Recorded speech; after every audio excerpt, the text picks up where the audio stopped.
Morning world, it's 9:30 in the morning. It's Wednesday the 7th of September 2016. The moon is in Scorpio, sun's in Virgo. There'll be a void moon in the morning of about 40 minutes long because Jupiter's at the very end of Virgo, about to move into Libra within 48 hours. And so the void moon is going to be incredibly small. I'm looking at the transits of Mars at the moment. Mars is currently at 17 degrees of Sagittarius. There's a few things I want to comment on with Mars. Mars in Sagittarius, it's been there on and off since February, March of this year. Mars in Sagittarius is generally a nice energy. Mars is feisty, fiery, sometimes provocative, always assertive nature. Works well with Sagittarians' more dynamic, creative, imaginative side. It's not exactly subtle, diplomatic or tactful, but it is honest and it is to the point. It doesn't beat around the bush. Mars in Sagittarius does simple. Yes, no, black, white.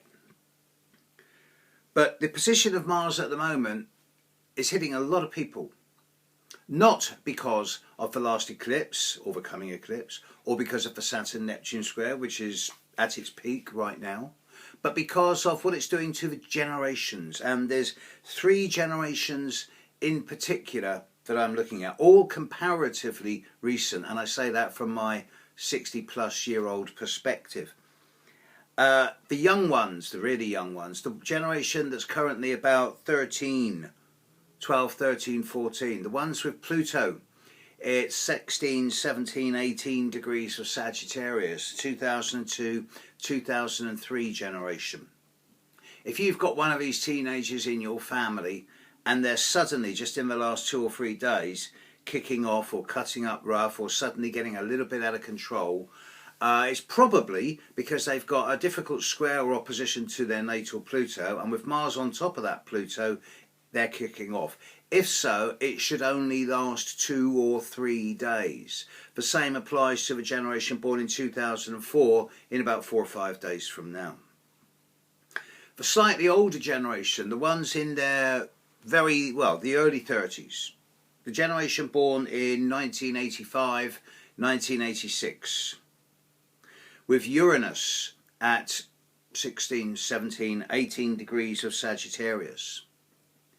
If there's any of you who are suddenly finding that there's a desire to break free, that you're bored, that there's a desire for independence, freedom, liberty, excitement, stimulus and adventure, and you want to just upset the apple cart just to see which way things lie, it probably means A, that Mars is on top of your Uranus, and B, that you've got some interesting aspects to your Uranus. Again, this will only last 3 or 4 days.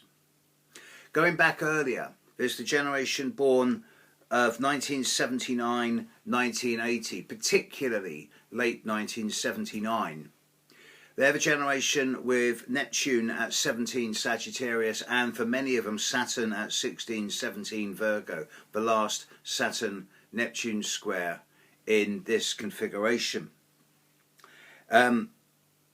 If you're one of these people, then yeah, this last 2 or 3 days you've probably had a number of buttons pushed around authority, around feeling a bit lost and confused, and you may well be a bit like a bear with a sore head, in which case go and have a bath. Go and dig the garden. Do something to use your physical energy in a creative or meditative way. Don't let it fester. If you use your energy, all will be well. And if you don't, your energy will use you. And then you're going to get bumps, bangs, bruises, broken bones, accidents, whatever. I could go back even further. So, for example, to the generation born around 1957-58 with Saturn at 17 Sagittarius. But by now we're getting into much broader generalities, so I'm not going to go there too much. Also, Mars in transit. Now, as some of you know, I do a lot of short videos for people at a monthly level for regards to their forecast for the coming month.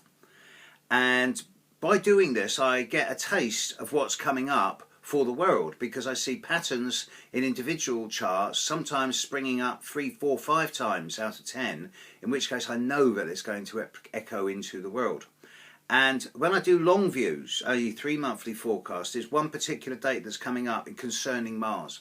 And this is the period of the 16th to the 22nd of October this year, when Mars in the sky will be conjunct Pluto. Anybody who has been Plutoed in the last couple of years, anybody who's been under the influence of obsessive, compulsive, intense or extreme periods of crises and trauma, purging and detoxing, cleansing, purifying, eliminating, transforming, regenerating, rebirthing energies, know that Mars is going to hit you at this time, but also that this should be the final hit, and that you're in a position to be able to bring things to, hopefully, a permanent and even successful conclusion. But at the same time, buttons can really be pushed. Mars conjunct Pluto, 3rd week of October. It's a big one. I don't know what it's going to mean for the world yet, but I'm getting a little bit twitchy about it. More on that for the world later. But if you're one of those people that's been hit by Pluto recently, be careful at that time. Okay, that's it for today. The moon's in Scorpio, will be all day. Tomorrow when you wake up, if you're in the UK or in Europe, the moon will be in Sagittarius, different energy. That's it till tomorrow. Catch you later, world. Bye.